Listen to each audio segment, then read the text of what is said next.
Milé dámy, dievčatá, ženy, priateľky, babulky moje.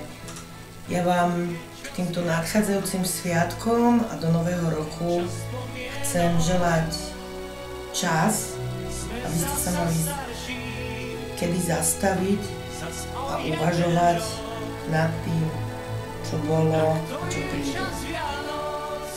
Čas rozveseliť sa, smiať sa. Čas rásť a zrieť. Čas odpúšťať a ďakovať. Čas dúfať a hlavne milovať samé seba a svojich. Krásne sviatky. Všetkým našim členom, sympatizantom, dobrovoľníkom, ale aj všetkým ľuďom s dobrým srdcom, ľuďom, ktorí pomáhali a pomáhajú, ľuďom, ktorí bojovali a bojujú s ťažkými životnými osudmi a ťažkými chorobami, krásne prežitie vianočných sviatkov v kruhu svojich najbližších, plné lásky a nehy. Do nového roku vám prajem, aby ste do neho vstúpili tou správnou nohou, aby zmizli všetky vaše problémy.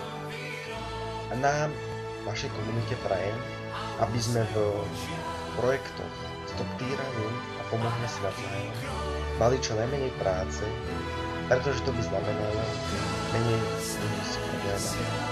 Ešte raz vám prajem krásne Vianoce a šťastné. Na Vianoce vám želám pokoj v duši, šťastie, ktoré nič nenaruší. K Vianociam patrí vôňa ihličia, ale aj okamihy, ktoré roky nezničia. Nech každý má prestretý plný stôl, aj s tanierom pre pocestného, ak by hladný bol. Darčeky nie len tie, čo v obchode každý kúpi, ale aj dobré slovo na pomoc nech nie sme skúpi. K Vianociam patrí vôňa pečiva, ale aj ľudskosť, ktorá v srdciach ožíva. Je potrebné mať aj v lepšie časy vieru, ale aj sami priložte ruku k vieru. A to už stačí, zase veľa rečí mám. Krásne a radostné Vianoce, pomoc anielov nádeje, želá všetkým vám.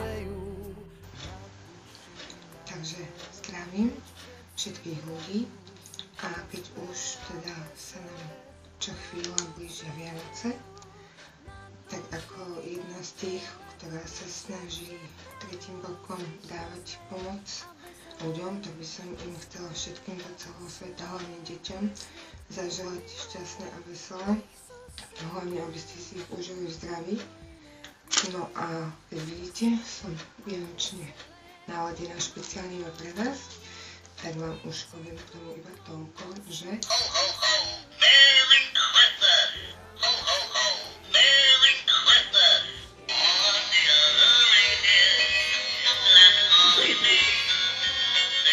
šťastné a veselé želáme.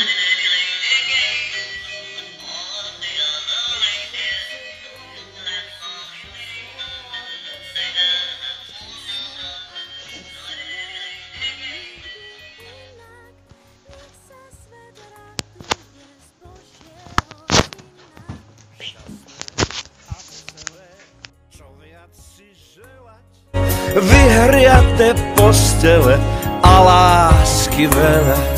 Vianoce